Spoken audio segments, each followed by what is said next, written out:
Hai people, ketemu lagi dengan saya Reni dalam program acara Worek TV. Seperti biasa, nanti kita akan berbincang seputar IT atau teknologi dengan narasumber salah seorang dari tim Worek Indonesia.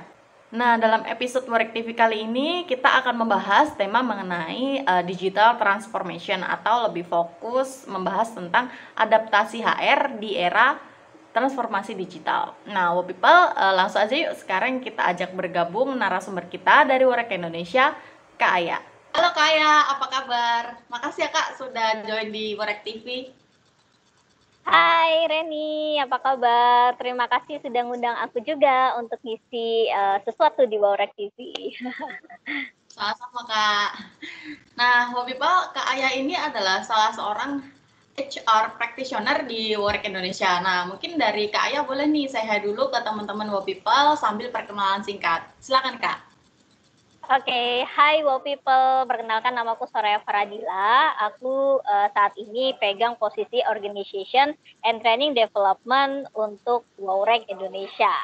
So, aku di sini juga tadi sudah di-mention sebagai HR practitioner, jadi memang background-nya adalah dari dunia HR. Seperti itu. Oke. Terima kasih perkenalannya Kak Aya. Nah, sekarang kita langsung aja ya Kak, kita masuk ke topik pembahasan kita kali ini, yaitu adaptasi HR di era transformasi digital.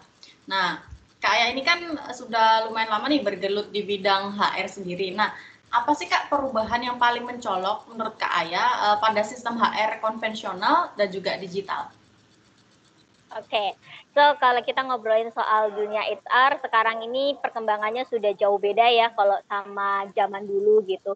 Kita kenal HR itu mungkin kenalnya personalia gitu ya, istilah yang dulu biasa dipakai orang personalia gitu. Dan personalia itu cenderung biasanya adalah lebih ke administrasi banget. Jadi ngurusin mulai dari gaji, ngurusin mulai dari absensi, ngurusin mulai dari semuanya itu based on paper gitu. Tapi kalau sekarang yang membedakan HR dulu dengan sekarang itu adalah kita yang tadinya semua serba paper, sekarang kita banyak beralih ke non paper atau serba digital. Jadi mulailah dikenal dengan ada Human Resource Information System atau kita singkat HRIS. Nah, HRIS sendiri itu juga sekarang udah banyak banget macamnya dan modulnya pun juga sudah banyak variasinya. Kalau dulu mungkin HRIS cuma dipakai buat database-nya karyawan doang gitu ya. Tapi sekarang seiring dengan kita udah zaman banyak yang remote working gitu ya atau working from home, sekarang kita bisa menggunakan absensi dari mana saja kayak gitu. Jadi ada fitur absensi dan ada lagi misalnya fitur rekrutmen gitu ya, dimana kita kalau ngerekrut karyawan, kalau dulu kan biasa pakai kertas nih, kita ngirim lamaran gitu ya, kita tulis, ada yang tulis tangan, ada yang diketik, di print, terus kita kirim ke kantor-kantor. Sekarang semuanya sudah bisa dilakukan secara online. Mau itu pakai job portal ataupun mau pakai kayak karir websitenya internal perusahaan sendiri. Seperti itu sih gambarannya bedanya HR yang dulu dengan yang sekarang, Mbak Reni. Baik. Ternyata ini ya kayak lumayan banyak juga ya perbedaannya zaman dulu dan sekarang. Nah, kalau berbicara mengenai dampak digital transformation-nya sendiri nih Kak bagi praktisi seorang HR sendiri dan karyawan atau mungkin calon karyawan, seperti apa sih Kak?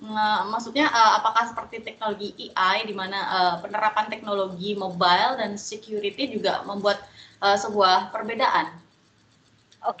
So kita kalau kenal HR sekarang itu jadi jauh lebih banyak ya variasinya setelah kita masuk ke digital ya. Kalau dulu mungkin tadi yang barusan aku jelasin semuanya masih lebih ke pencatatan administrasi. Tapi sekarang dengan hadirnya IT di dunia HR itu sangat membantu banget. Yang kita tadinya cuma terfokus pada entry data, submit data gitu ya, atau pengarsipan. Kita jadi sekarang lebih fokus pada bagaimana melihat kualitas dari karyawan itu sendiri. Kita mulai dari yang paling awal dulu deh, ketika karyawan itu mau apply suatu pekerjaan ya. Kalau kita ngomongin HR itu pasti kita mulai dari terus kemudian dia masuk ya, prosesnya, and exit dari perusahaan. Itulah flow-nya HR gitu ya, di mana-mana karyawan masuk, karyawan bekerja di dalam satu organisasi, kemudian sampai karyawan itu keluar dari organisasi. Impact-nya adalah dengan kita melakukan digital transformasi di dunia HR, kita bisa mendapatkan proses yang jauh lebih cepat dan jauh lebih berkualitas. Mulai dari ketika kita menseleksi karyawan, yang tadinya kita, aduh makan waktu banget nih kita ngeliatin satu persatu kertas gitu ya. Sekarang kita hanya dengan one click aja, dengan sistem rekrutmen gitu yang misalnya tersedia di job portal, kita cuma bisa punya waktu sekian detik untuk melihat apakah orang ini cocok apa enggak. Itu yang biasa dinamakan screening CV. Nah, dari screening CV yang kita jauh lebih cepat waktunya, kemudian pada saat kita sudah dapetin beberapa kandidat karyawan gitu, kita kalau dulu ya yang konvensional mungkin zaman sebelum pandemi masih sering terjadi, bahkan sebenarnya beberapa perusahaan yang masih notabene konvensional dan dengan adanya pandemi ini jadi ya masih 50-50 ya, ada yang interviewnya langsung dan ada yang interviewnya sudah by online. Memang agak kesulitan untuk membiasakan seperti itu. Tapi sebenarnya dengan kemudian kita mengubah sistem interviewnya dari yang harus datang ke kantor, harus ketemu langsung, itu menjadi online, itu menghemat waktu juga. Menghemat waktu, menghemat biaya. Karena karyawan jadi tidak perlu harus keluar uang transportasi, ya kan? Apalagi kalau misalnya mereka lokasinya ada di Jakarta, terus kantornya itu ada di Surabaya, kan kadang itu benar-benar ngabisin uang banget kan, harus beli tiket dan segala macam. Sekarang kita interview hanya online aja, dan itu bisa dilakukan kapanpun, dimanapun, seperti sekarang ini juga yang kita lakukan gitu. Kita bisa lakukan dimanapun, kapanpun, dan tinggal mungkin dari sisi waktunya aja disepakati bersama gitu. Dan akhirnya HR bisa fokus pada kualitas dari pekerjaannya mereka, termasuk dalam hal ketika mendevelop people ya. Ketika kita ngomongin development untuk karyawan, itu sesuatu yang tidak bisa dilakukan dalam waktu singkat gitu ya. Apalagi mendevelop orang itu kita harus tahu kebutuhannya apa, profil karyawannya apa, dan dengan bantuan IT kita bisa melihat dari datanya mereka dan kita bisa mengasumsikan kebutuhan-kebutuhan pengembangan dirinya mereka. Termasuk tadi Mbak Reni menotis AI gitu. Kita bisa manfaatkan AI itu sendiri untuk kita bisa melihat misalnya dia ini punya skill A B C D gitu ya. Dengan skill A B C D ini kita secara sistem itu sebenarnya bisa mengarahkan dia berarti nanti membutuhkan training apa saja gitu yang berkaitan dengan pekerjaannya dia. Contoh yang paling nyata adalah ketika teman-teman buka di LinkedIn. LinkedIn sekarang sudah menggunakan AI juga untuk ketika kita sudah put ya, kita punya skill ini atau kita put nama posisi aja. Nanti dari LinkedIn sendiri, mereka punya platform namanya LinkedIn Learning, itu akan ngasih suggestion tentang perlu training ini loh yang berkaitan dengan pekerjaanmu gitu. Atau bahkan juga bisa minta orang lain memberikan rekomendasi atas keahlian yang kita miliki kayak gitu. Jadi ini sangat membantu sekali ya untuk kita supaya ke depan itu bisa menjadi seorang talent yang dibutuhkan di dunia zaman sekarang kayak gitu sih. Oke, baik. Wah, canggih banget sih sekarang sih ya, Mbak ya. Nah, ini sekarang kita coba ngomongin tentang kesulitan ya. Nah, tentu transformasi digital ini tidak terlepas dari faktor teknologi yang berperan penting. Nah, namun program-program yang melibatkan edukasi di sisi human faktornya yang perlu diperhatikan kan tentunya juga ada. Nah, untuk perkembangan edukasi dari sisi human atau manusia, sumber daya manusianya sendiri, apakah yang akhir-akhir ini sangat menarik dan juga tren Kak di kalangan praktisi HR seperti Kak Aya ini?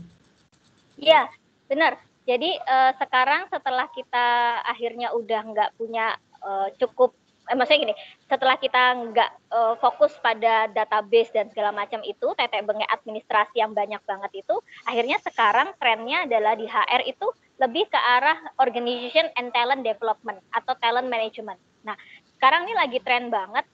Kebetulan aku juga ikut dari beberapa komunitas ya. Jadi komunitas itu sekarang itu lebih memikirkan bagaimana caranya kita membuat sebuah training yang apalagi sekarang situasi kan tidak memungkinkan untuk bikin classroom ya. Berarti kita harus bikin secara entah itu virtual atau online learning. Nah, sekarang ini banyak banget perusahaan yang mengadopsi untuk menggunakan online learning sendiri. Jadi ada yang mereka punya platform LMS-nya, seperti di Wowrek juga punya kan, kita punya academy.wowrek.com, dan begitu juga di perusahaan yang lain seperti itu. Ada yang mungkin kalau teman-teman tahu ada Ruang Guru ya, yang terkenal banget nih, salah satu startup yang mereka membuat platform digital buat edukasi ya. Nah itu juga digunakan untuk perusahaan, namanya Ruang Kerja gitu. Ada juga skill academy, itu kita bisa pakai. Dan sekarang pemerintah sendiri pun juga sudah mencanangkan apa namanya, yang memberikan training gitu ya untuk para pencari kerja gitu, dengan bekerja sama atau berkolaborasi dengan begitu banyak startup di luar sana. So ini jadi satu tren, kita membuat classroom training menjadi online learning, atau beberapa menggunakan virtual learning ya. Jadi virtual learning itu yang menggunakan Zoom atau menggunakan Teams kayak gitu. Kalau yang saya berusaha untuk coba gunakan ya dengan situasi seperti ini adalah metode blended learning, di mana metode ini mengkombinasikan antara online learning, belajar mandiri, dengan belajar yang ada fasilitatornya. Karena bagaimanapun yang namanya training gitu ya, nggak bisa juga kita melepas karyawan itu belajar sendiri. Kan belum tentu juga semua karyawan itu tahu kebutuhannya. Tetap butuh pendampingan, ada fasilitator. Nah itu juga jadi satu tren gitu di dunia development sekarang. Termasuk juga bagaimana kita sekarang harus fokus mempersiapkan suksesor untuk orang-orang yang berada di posisi kritikal gitu ya. Contoh misalnya mereka ada di posisi manajer gitu. Nah sekarang dengan kita sudah beralih dunia digital, kita bisa dapat profil karyawan yang lebih lengkap lagi, sistem membantu kita untuk bisa melihat CV-nya mereka semua gitu ya, dan tracking record-nya, performance mereka, attendance dan segala macam, memudahkan kita untuk memfilter nih karyawan mana yang bisa dijadikan suksesor untuk atasannya gitu kan. Nah dari situlah tren-tren seperti ini yang sekarang banyak bermunculan dan menjadi fokusnya HR, yaitu lebih ke people development dibandingkan ke personalia atau sekedar rekrutmen biasa. Itu Mbak Reni. Begitu, oke Kak. Nah, sekarang kita coba berbicara mengenai lingkup kerja dan juga size usaha ya Kak ya. Nah gini, ada beberapa startup itu dibandingkan dengan perusahaan yang manufaktur, saat itu lagi tren membahas tentang kayak Tokopedia, terus Gojek, terus ada beberapa company yang pertumbuhannya cukup pesat. Nah, mulai dari misalkan perusahaan dengan small size, middle, terus sampai pertumbuhannya tuh sampai medium dan invest, terus collaboration dan akhirnya merger kayak gitu. Nah, tidak bisa kita bilang startup mudah tuh untuk dihandle ya, terutama dengan perkembangannya yang cepat dan tentunya talent yang dipakai juga tidak sedikit. Nah, menurut dari Kak Aya sendiri, apa sih yang bisa diterapkan di kalangan startup yang dapat dijadikan sebuah faktor transformasi untuk bertumbuh atau ground manufacture ini, maksudnya lebih besar kayak gitu Mbak. Nah, apakah dari sisi teknologi juga berperan penting juga? Oke, yang penting adalah untuk sekarang yang khususnya ke startup atau tech company ya. Jadi orang-orang yang pengen bekerja di perusahaan teknologi, entah itu startup atau perusahaan yang sudah cukup lama gitu. Mindsetnya tuh harus pertama mindset digital banget deh. Karena kalau kita kerja di perusahaan teknologi, mindsetnya masih mindset by paper, aduh itu udah ketinggalan zaman ya. Jadi harus ngikutin di mana kalian bekerja. Kedua juga, apalagi perusahaan startup itu beda loh dengan perusahaan konvensional, di mana yang konvensional itu mereka menggunakan sistem hierarki, mereka menggunakan birokrasi yang sangat terstruktur banget gitu ya. Sementara kalau perusahaan startup itu cenderung mereka pengen cepat gitu. Jadi kita harus mempersiapkan diri dengan skill yang collaboration skill kita yang harus lebih baik lagi. Kita tidak berpatokan pada hierarki atau struktur gitu, tapi kita melihat secara objektif dari proyek kita itu seperti apa gitu. Terus kita harus bisa lebih cepat untuk melakukan perubahan. Ketika misalnya kita tidak mencapai dari goals yang kita udah mau bersama dengan tim kita. Terus kita juga harus bisa berkolaborasi dengan banyak orang, tidak hanya cuma 1-2 orang, tapi dengan paling tidak 5-6 orang untuk dalam satu tim project gitu ya. Dan fit-nya akan sangat cepat sekali. Jadi nggak bisa kalau misalnya teman-teman yang misalnya kepingin untuk bekerja di perusahaan teknologi atau perusahaan startup, itu kerjanya seperti di perusahaan konvensional, karena beda banget gitu. Kalau konvensional pasti approval-nya akan panjang kan, harus approval 1, 2, 3 sampai direksi gitu. Tapi kalau di startup nggak seperti itu. As long as kita bisa menunjukkan hasilnya, yang di atas pasti silahkan go ahead gitu. Nah itu yang harus dimiliki ya. Jadi skill collaboration, terus kemudian communication skill of course ya, karena kita berhubungan dengan banyak orang gitu. Terus kedua juga innovation ya, kita harus berpikir apa nih yang bisa kita perbaiki lagi, atau kita mau bikin apa nih supaya pekerjaan kita lebih gampang gitu. Dan termasuk juga kalau di perusahaan startup kan lebih banyak yang sifatnya by project ya. Jadi gimana kita bisa punya self achievement terhadap project yang kita kerjain. Nggak melulu menunggu instruksi dari atasan ataupun manajemen kayak gitu. Nah, coba sekarang kita bicara mengenai ini ya, kayak apa working style yang lagi trending, khususnya di akhir-akhir ini. Jadi kayak kemarin kan Worek sempat kolaborasi sama Girls in Tech nih, apa namanya, menyelenggarakan sebuah webinar kayak gitu.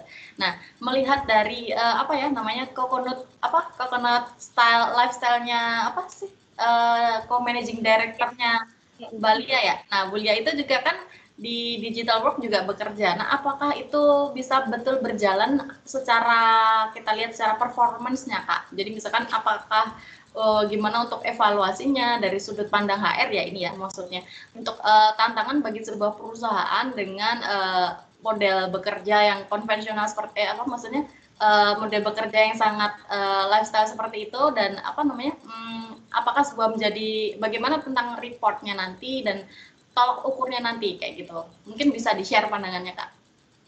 Oke, so karena sekarang kita udah bekerja itu udah nggak lagi terbatas dengan tempat ya, harus ada di kantor. Kita sudah menerapkan working from home dan sebagian perusahaan sudah selamanya WFH gitu ya, atau bahkan sekarang termasuk di Worek juga menerapkan remote working. Kita punya karyawan itu sudah tidak hanya di lintas kota gitu ya, tapi sudah lintas provinsi, lintas negara bahkan. Nah, salah satu yang bisa kita lihat yang pasti kita sangat bergantung adalah pada toolsnya yang kita pakai. Di mana tools kolaborasi yang dibutuhkan untuk menyatukan orang-orang yang terpisah tempat ini supaya kita tetap bisa mengawasi kinerjanya mereka gitu. Nah, tapi juga mindsetnya udah harus berubah ya. Terutama misalnya kita sebagai seorang leader nih, kita harus mengubah mindset kita juga bahwa sekarang yang namanya kerja itu nggak bisa lagi office hour gitu ya, atau working hours gitu. Oh, kerja harus 8 jam, kerja harus 9 jam, harus 7 jam, 40 jam seminggu. Nggak bisa kayak gitu. Sekarang itu kerja harus dilihat outputnya. Jadi apa yang sudah bisa kita kasih, output dan outcome ya. Kalau output itu adalah berarti apa yang kita kerjakan secara rutinitas, kita punya hasil di situ. Tapi kalau outcome itu kontribusi apa yang kita bisa berikan kepada bisnis atau kepada perusahaan. Nah, yang akan dilihat seperti itu. Untuk mengelola karyawan-karyawan yang bekerja dengan sistem work style yang remote working, kita harus punya target ke mereka gitu, goal setting yang clear gitu, bahwa oh bulan ini nanti kamu sebagai misalnya contoh di marketing gitu atau di sales lah, harus bisa approach sekian klien gitu. Nah, akhirnya kita akan fokus pada bagaimana kita bisa menghasilkan goals itu gitu, dan itu sudah nggak lagi kebebanan dengan jam kerja dan segala macam gitu. Selama kita bisa menunjukkan kita bisa mencapai goalsnya tadi, itulah outputnya kita, dan itu yang akan dinilai. Selain itu juga komunikasi ya, kita harus punya bukan hanya sekedar toolsnya komunikasinya, tapi punya satu momen di mana ini orang kan sudah kerjanya, apalagi kalau di kerja secara remote working nggak ada atasan gitu ya yang ngerjain secara langsung, jarang ketemu gitu ya, pasti mereka akan merasa sendirian gitu. Nah, harus ada satu momen schedule gitu dengan atasan, misalnya sebulan sekali untuk kita ngobrol. Terus entah ngobrolnya bisa santai aja, jadi ngebahas tentang progres kerja atau kendala pekerjaannya. Terus ngebangun apa ya, hubungan antara atasan dan bawahan supaya ada trust gitu. Karena kalau kita nggak, ya salah satu yang sulit pada saat remote working itu adalah faktor trust ya. Apalagi kalau kita orang yang suka curiga-curiga banget nih dengan, oh timku kerja nggak ya, gitu. Apalagi kalau nggak ada diawasi gitu. Ya kita harus, ya kan, jadi kita harus bangun trust juga sama mereka gitu. Dan bangun trust itu ya memang lumayan susah, jadi salah satu tantangan sendiri, bukan hanya di dunia HR ya, tapi dari semua orang, terutama yang punya tim gitu. Terus bagaimana mereka juga harus belajar leadership pada saat memiliki working secara remote gitu ya. Mereka harus belajar melihat secara objektif orang, bukan hanya secara subjektif bahwa oh orang ini nggak bisa karena ini ya. Sekarang dengan sistem yang ada saat ini memungkinkan kok untuk kita bisa melihat orang secara objektif gitu. Tadi goal setting pakai OKR atau pakai KPI yang jelas. Kedua juga kasih apresiasi gitu ya. Sekarang banyak banget collaboration tools yang bisa ada fitur-fitur tambahan yang bisa kasih apresiasi nih. Contoh kalau di Wowrek kita punya Karma apps ya di Teams. Itu kita bisa gunain Karma itu untuk ngasih poin gitu ke karyawan kita yang sudah mencapai targetnya mereka atau melakukan sesuatu hal yang baik di pekerjaannya, terus poin itu bisa diberikan program reward untuk redeem gitu loh, bikin merchandise atau gift apa gitu, itu bisa dilakukan gitu. Ya itu dari sisi HR harus memfasilitasi gitu. Kalau ada karyawan yang sekarang sistemnya seperti ini, ya mereka harus punya program reward and recognition. Entah itu bikin program best employee, entah itu bikin program poin-poin reward yang dikumpulkan gitu, atau membuat satu acara khusus gitu ya untuk ketemu dengan semua orang, ya have fun, kita main games bareng, karena situasi mereka remote working itu pasti jenuh lah. Benar-benar Kak. Nah ini Kak, ini ada pertanyaan last but not least. Jadi ada 3 pertanyaan nih sebenarnya terkait dengan cloud kayak gitu. Sekarang kita akan ngomongin tentang cloud company nih Kak. Nah ada 3 pertanyaan kayak gini Kak. Yang pertama, gimana sih rasanya bekerja dengan cloud geek di Wowrek? Yang kedua, apa sih yang biasanya mereka kerjakan dan apa peran cloud expert atau cloud expert di Wowrek ini, perannya mereka itu seperti apa? Yang ketiga, untuk sisi cloud, penggunaan cloud sendiri itu bagaimana Kak? Apakah kira-kira cloud ini berguna atau dipakai banget nih di dunia HR kayak gitu Kak? Oke, good question. Nah, jauh sebelum kita ngobrolin soal digital, hal pertama yang saya lihat dulu nih, yang membuat dasar saya jadi harus mau tidak mau kita nih harus berubah juga nih di tempat kita kerja gitu. Itu adalah cloud. Sejak mungkin kenal Google Drive kali ya, atau banyak lah sekarang platformnya udah banyak banget, teman-teman bisa melihat ada iCloud, terus sekarang juga Microsoft juga punya OneDrive dan macam-macam gitu. Nah, sebenarnya cloud itu jauh lebih mudah, lebih membantu ketimbang kalau pakai yang namanya server on premise yang nempel di satu perusahaan. Karena cloud itu kan bisa dipakai di mana aja. Dan anytime kita butuh itu dokumen pas kita lagi cuti, kan walaupun kita cuti mungkin kita punya hak ya untuk tidak memegang kerjaan. Tapi kalau di dunia HR tuh agak nggak bisa. Jadi kalaupun kita cuti, itu kita tetap harus ready standby. Why? Karena somehow kita nggak tahu ada karyawan kita yang mungkin lagi sakit atau karyawan yang lagi kecelakaan kerja, kan nggak tahu ya kapan itu terjadi. So HR itu memang pada dasarnya harus ready on call. Nah, di saat itulah kita mungkin tidak pegang laptop, tapi kita ada handphone, dengan kita buka di handphone kita, filenya dengan cloud itu langsung bisa kita buka nih, langsung bisa kita mungkin ngerjain sesuatu gitu. Nah, itu fungsi dari cloud itu sendiri. Nah, termasuk di HR itu kan datanya banyak banget ya, database karyawan, arsip CV segala macam, belum nanti ada perjanjian. Nah, kalau dengan cloud itu akan sangat membantu untuk membuat apa istilahnya kayak klasifikasi file dengan security access yang kita bisa atur sendiri dengan sangat mudah, tidak perlu butuh bantuan orang lain.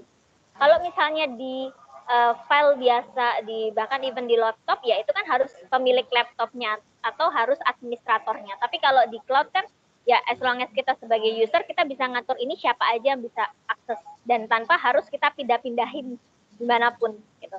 Nah, ini yang sekarang ini sudah banyak orang pakai cloud ya sebagai salah satu penyimpanan utama, terutama ya apalagi kalau kita ngomongin HRIS kan pada dasarnya mereka juga berbasis cloud ya, yang banyak dilirik. Dulu sih saya pernah sih pegang HRIS yang nggak berbasis cloud. Itu ya akhirnya kesulitan ketika kayak misalnya saya lagi cuti segala macam nggak bisa buka aksesnya gitu. Tapi kalau sekarang banyak perusahaan berlomba-lomba menyediakan sarana sistem yang sifatnya cloud gitu. Jadi dimanapun anytime 24 jam 7 hari itu bisa gitu. Dan termasuk di Wawrak sendiri semuanya udah banyak cloud ya. Jadi ini sangat memungkinkan sekali untuk kita melakukan penyimpanan data, memanage access-nya untuk siapa, dan juga kita bisa langsung tahu nih historinya juga siapa yang buka itu cloud, buka itu file, siapa yang ngedit, bahkan sampai sedetail itu loh fungsinya cloud itu sendiri. Keren sih, emang keren sih cloud ini ya kayak. Luar biasa. Cloud itu satu sistem yang paling keren menurut aku karena itu menjadi fondasi untuk sistem yang lain. Iya, benar-benar. Nah, mohon maaf Kak, sekali lagi terima kasih ya Kak udah join. Mohon maaf waktu bincang-bincang kita nih sudah habis. Nah, Kak Aya thank you banget ya sudah sharing, banyak banget hal yang bagus dan insightful banget. Terus thank you juga untuk waktunya ya Kak. Semoga rekan-rekan Wow People yang mendengarkan ini juga menjadi hal baru dan juga sebuah inspirasi yang sangat bermanfaat ya kan Kak Aya. Iya, terima kasih juga Mbak Reni. Senang banget kita bisa sharing-sharing hari ini. Semoga kasih manfaat buat teman-teman yang pengen tahu tentang dunia HR, khususnya HR di perusahaan teknologi. Baik, nah Wow People itu tadi informasi dan juga tips-tips menarik dari Kak Aya untuk kita semua. Nah, semoga bisa diterapkan dan juga membantu kita semua untuk beradaptasi dengan transformasi digital ini. Nah, bagi Wow People yang punya pertanyaan apa aja nih terkait topik hari ini tentang yang kita bahas yaitu transformasi digital, boleh langsung aja komen di kolom komentar, nanti kita akan bantu untuk jawab. Nah, Wow People jangan lupa juga untuk ikuti terus Worek TV ya, next episode kita, karena tentunya nggak akan menghadirkan narasumber yang nggak kalah menarik dong dengan tips yang juga sangat menarik untuk diikuti. Nah, jangan lupa juga untuk subscribe karena subscribe itu mudah, cepat dan bisa bikin kamu dapat banyak tips keren. Nah, sekali lagi Kak Aya terima kasih ya kesediaannya sudah join dan berbagi ilmu, sharing ilmu yang sangat bermanfaat bagi kita semua. Sampai jumpa Kak. Sampai jumpa. Nah, People mengingatkan kembali bagi kalian yang masih memiliki pertanyaan, bisa langsung aja chat di kolom komen atau bisa juga DM ke Instagram @worekindonesia dan nanti dari sana akan kita bantu untuk jawab pertanyaannya atau bisa juga kita bahas di next video kita berikutnya. Nah, People jangan lupa juga untuk subscribe YouTube channel Worek Indonesia dan aktifkan tombol notifikasi. Jadi misalkan kita upload video baru, People bisa segera nonton. Nah, People jangan lupa juga untuk follow Instagram @worekindonesia dan live @worek dan dapatkan informasi atau update seputar teknologi yang paling terbaru di sana. Untuk informasi lebih jelas mengenai layanan dan juga produk dari Worek Indonesia, People bisa langsung aja ke website kita di www.worek.co.id. Atau misalkan ingin membaca artikel seputar teknologi, bisa juga di blog kita di blog.worek.co.id. Nah, People, tunggu video-video kita berikutnya ya. Thank you for watching dan salam teknologi.